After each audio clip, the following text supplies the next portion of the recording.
Hello semua, Assalamualaikum kelas. Sekarang ni kita akan bincang tentang janjang aritmetik. Ada beberapa permintaan daripada student cikgu ataupun pelajar cikgu yang nak minta cikgu bincangkan tentang janjang aritmetik dalam bentuk video. Sekarang ni kalau kita tengok janjang aritmetik ni dia adalah salah satu bab yang penting, bab yang pertama ya bagi SPM yang sukatan yang dahulu. Dia bab pertama dan janjang aritmetik ni dia adalah satu bab yang sangat menarik untuk kita bincangkan. Dan apa-apa pun kita tengok hasil tambah aritmetik adalah formula dia Sn bersama dengan N bahagi 2 A campur L. Alright. And by the way kelas, slide ni juga akan mempersembahkan tentang salah satu tokoh matematik yang agak legenda dan berpengaruh dalam sejarah matematik itu sendiri. Okay, so Sn tu adalah hasil tambah iaitu sum, and A adalah sebutan pertama, first term dalam bahasa Inggeris, and L adalah sebutan terakhir, last term, dan I sekali kita ada N ke N ataupun N term. Berapa yang kita letak? N tu kita boleh ganti dengan 10, so yang ke 10 dan 10 term, N tu boleh jadi maybe ke 1000, so ke 1000 ataupun the 1000 term ataupun 1000 term. Okay.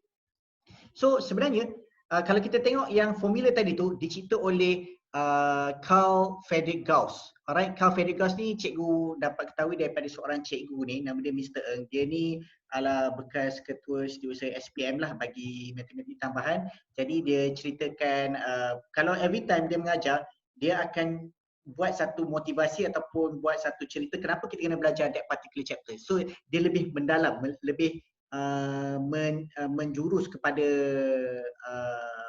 matlamat of why rather than how.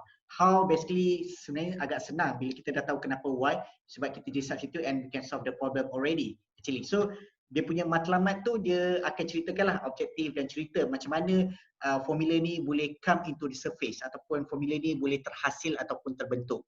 So Carl Friedrich Gauss ni adalah ahli matematik Jerman. So macam cikgu pada cikgu, okeylah, tok guru kamu lah, okey. Tok guru kita ni dia cerita pasal Carl Friedrich Gauss ni adalah ahli matematik Jerman. Jadi dia juga lahir pada 30 April 1777 dan meninggal dunia pada 23 Februari 1855, umur 77 tahun. So dia ni juga adalah masa kecil umur 3 tahun dia betulkan pengiraan bapa beliau, ayah dia. Dan masa 7 tahun dia sekolahkan cikgu sekolah rendah dia sendiri dan lebih cepat dari 100 kawan dia yang lain untuk menyelesaikan satu permasalahan di mana kita akan bincang selepas ini. Kalau kita tengok kelas, yang apa yang di Carl Friedrich Gauss ni, dia punya cerita dia ni dia okey, yang term sekolahkan cikgu sekolah rendah dia sendiri ni pun ada cerita dia, dan cerita ni cikgu rasa ikut lenggok ataupun ikut style tok guru cikgu tu. Dan dia ni seorang perfectionist dan warak. Cikgu tak boleh jumpa perkataan religious ni adalah orang kuat beragama something like that. So dia ni adalah walaupun dia ahli matematik, kan dinampak sebagai bidang sains dan bidang agama ni agak berselisih, tapi sebenarnya dia ni adalah orang yang warak ataupun kuat agama. Dia ni adalah Lutheran Protestant. Okay, and dia ni adalah perfectionist iaitu dia ni apa-apa yang dia buat, dia tak suka buat ataupun publish kerja yang tak habis. Dia akan publish kerja tu sesempurna yang boleh. Okay. So lagi info pasal dia ni, cikgu kena cerita lebih sebab dia agak menarik karakter dia ni. Dia terkenal kerja dia dalam matematik dan astronomi dan lain-lain lagi. Dan dia ni juga adalah dikatakan princeps mathematicorum, baca legenda matematik yang paling berpengaruh lah dalam dunia matematik itu sendiri. Dan anak murid dia Riemann yang juga ahli matematik terkenal yang come up dengan Riemann integral, dan Kirchhoff. Kirchhoff ni yang kita buat tentang Kirchhoff KCI, KCV punya law, dan sekali Dirichlet. Dirichlet dia buat function tentang fast Fourier transform, biasanya untuk signal lah bagi electrical dengan elektronik. Jadi moral story ataupun pengajaran daripada biodata dia ni, dia satu je. Kalau somebody tu terkenal, mesti ataupun anak murid dia hebat, mesti cikgu dia pun hebat dia juga. Alright, so macam Riemann cikgu dia adalah ni lah Carl Friedrich Gauss. Kirchhoff dengan Dirichlet, diorang terkenal dalam bidang mereka masing-masing. Jadi kalau nak katakan diorang ni hebat, cikgu dia pun hebat juga. So itu adalah moral story, iaitu anak murid harus berfikir untuk sapas cikgu dia ataupun guru dia, tok guru dia dan tok guru dia dan sebagainya. Dan kalau kita tengok dekat sini, guru juga harus mempunyai objektif bahawa anak murid dia kena lebih hebat daripada dia pada masa yang akan datang. Okey, itu adalah yang apa yang kita boleh belajar daripada kisah Carl Fredrik ni.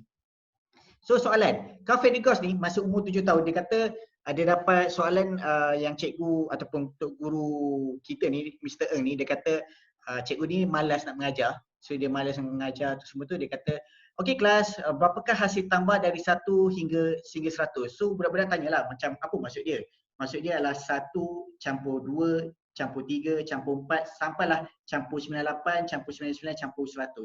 So budak-budak ni fikir kalau 1 campur 2 3, 1 campur 2 campur 3 adalah 6.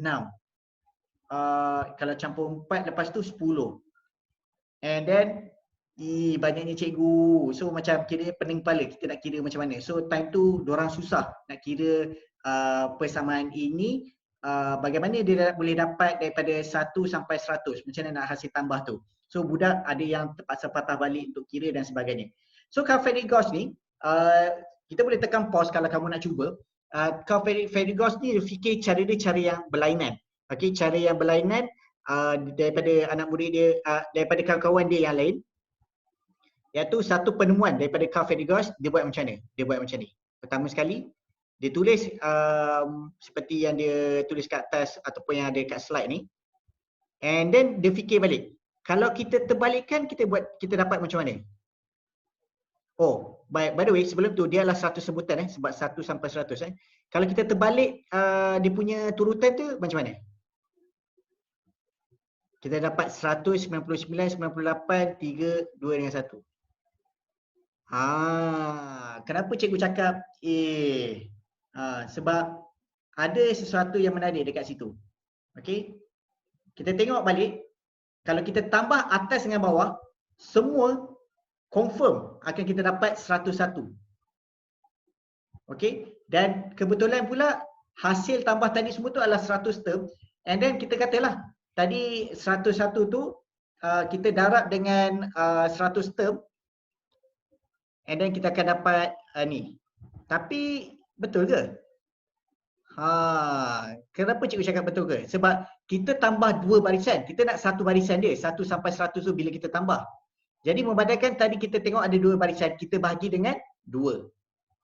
And then kita akan dapat jawapan dia 5050 dan kamu boleh periksa dalam kalkulator dengan periksa dalam kalkulator yang tentang hasil formula ni lah.